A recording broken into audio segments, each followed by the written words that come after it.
Good morning, folks. I am Dr. Nile, and I will be giving you your briefing today. Today's SCP is SCP-514. Containment Class, Euclid. Special Containment Procedures. There is currently no permanent containment site for SCP-514. See Addendum 2. SCP-514 is currently being tracked by Mobile Task Force Lambda-4, aka Birdwatchers, who are under orders to observe SCP-514. In the event that SCP-514 strays near a densely populated area or an area where its presence will be easily noticed, Mobile Task Force Lambda-4 is authorized to use the Redacted in order to manipulate SCP-514's migration patterns. Access to SCP-514 and the Redacted is restricted to Mobile Task Force Lambda-4. Level 4 personnel may also have access but must have O5 level approval beforehand. Any experiments and weapons tests with SCP-514 must be performed exclusively at the Foundation Advanced Weapons Research Facility.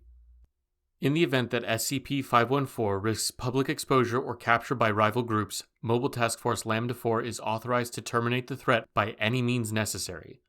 It is highly recommended that such threats be terminated before they reach SCP-514's zone of influence, though this is not strictly necessary. Description: SCP-514 is a flock of Columba, livia, domestica, or homing pigeons. Visual analysis confirms that these pigeons are in fact the kind used in white dove release ceremonies. However, the type of ceremony they were used in, or the identity of who bred these doves, is currently unknown. What makes SCP-514 unusual is the weapon and aggression nullification zone of influence it seems to project around itself. This zone of influence projects itself in a roughly 500 meter radius around the flock, though this estimation varies depending on the flock size. This zone of influence renders every known type of weapon inoperable and often destroys affected weapons after prolonged exposure. For instance, firearms will immediately jam or misfire, explosives will be rendered inert, and melee weapons will decay into dust.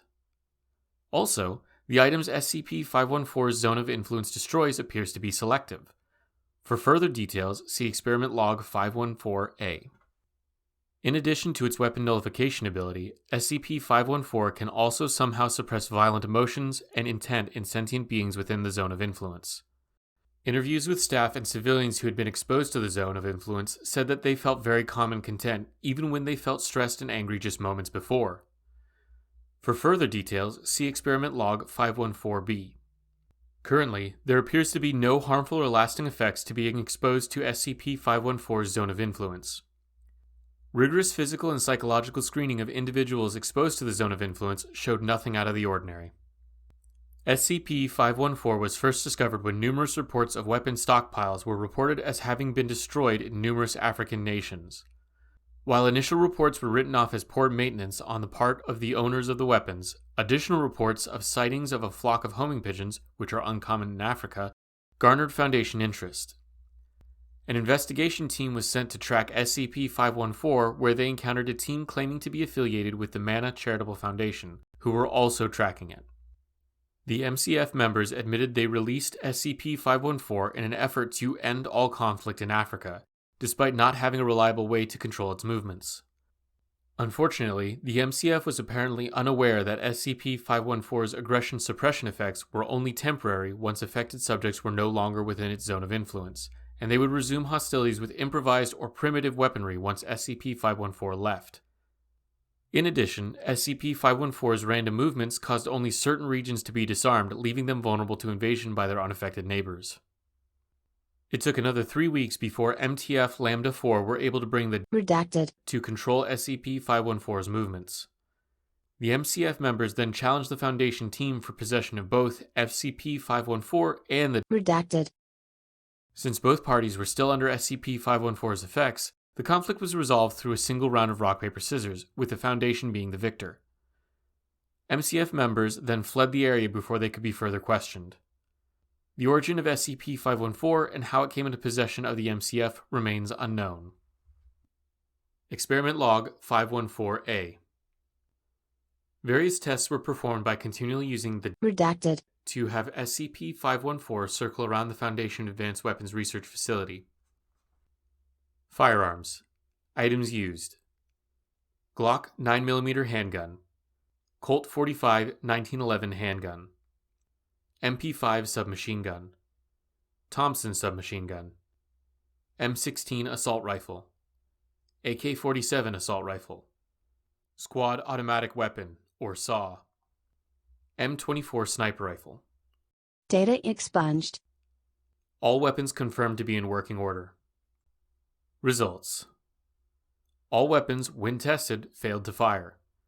Later inspection shows that all weapons suffered from various mechanical failures that rendered the weapons useless.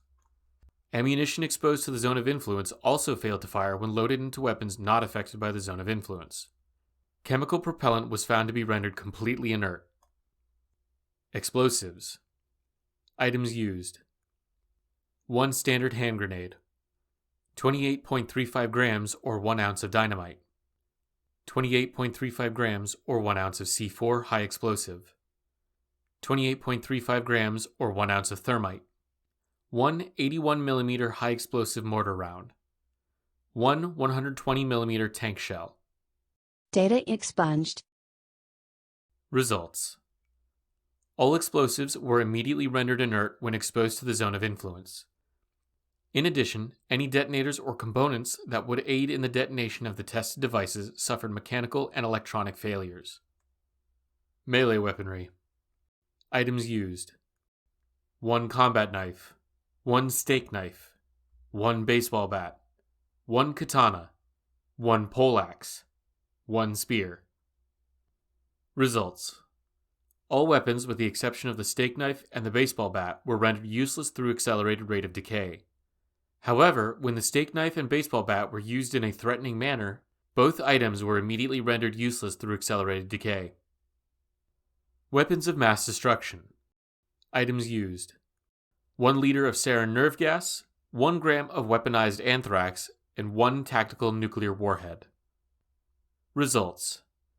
All weapons rendered completely inert. All samples, including the nuclear material, were completely degraded and instruments recorded no radiation. In the case of the warhead, the electronic detonator was also rendered useless. Conclusion. SCP-514's zone of influence appears to be able to render any conventional weapon inoperable. Also, the damage each weapon suffers is directly proportional to how long the weapon is exposed to the zone of influence.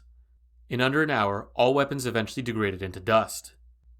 The zone of influence is also somehow selective, being able to discern items that are actively designed as weapons from items that are potentially dangerous, but not specifically designed to be weaponized.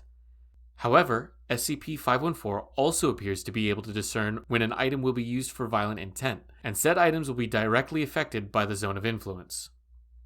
It remains unclear whether SCP-514's ability to selectively target certain weaponry and discern hostile intent is a property inherent to its zone of influence, or if it's directly controlled on the part of SCP-514 itself through some form of group intelligence. Dr. Redacted. Experiment Log 514-B. Live subjects were exposed to SCP-514's zone of influence for an extended period of time. The subjects were divided into 2 groups: voluntary test subjects drawn randomly from the general population as the control group, and Class D personnel with a history of violent behavior as the test group. Tests showed that the test group's violent tendencies were completely suppressed and acted in a similar fashion to the control group. Suppression of the test group's violent tendencies occurs even after the subjects leave the zone of influence, though the duration is directly proportional to the time spent exposed to the zone of influence. Live testing against sentient SCPs proposed, pending O5 approval. Dr. Redacted. Addendum 1. Several high-ranking members in the Foundation's military branch, as well as various associated government agencies, have expressed interest in weaponizing SCP-514. There is great strategic and tactical value in an asset that can effectively neutralize an entire enemy army's arsenal in a short period of time. There are also requests to test SCP-514's zone of influence against several Keter-level SCPs. However, access to SCP-514 as well as the Redacted remains restricted. O5 Command is currently deliberating the issue. Addendum 2. All attempts to capture SCP-514 for containment and study have been met with failure. Every agent, doctor, and researcher sent to capture SCP-514 steadfastly refused to complete the mission. This is most likely a reaction to SCP-514's zone of influence. Attempts to remotely capture the flock through use of drones or long-range devices have resulted in the destruction of all equipment involved. It is evident that SCP-514 interprets any attempts to capture it as a hostile act, triggering the nullification effects of its zone of influence and response. Again, it is still unclear whether this is a property inherent to SCP-514's zone of influence, or is regulated through a group intelligence among the flock. Surveillance with Mobile Task Force Lambda-4 is still in effect, with the use of the Redacted. authorized. Addendum 3. As of Redacted. all members of Mobile Task Force Lambda-4 are required to be proficient at various non-violent competitive activities, including, but not limited to, sports, board games, card games, video games, trivia, riddles, and rock, paper, scissors. Alright, and this next part isn't strictly necessary to the briefing, but I thought you all might enjoy this note from the SCP file.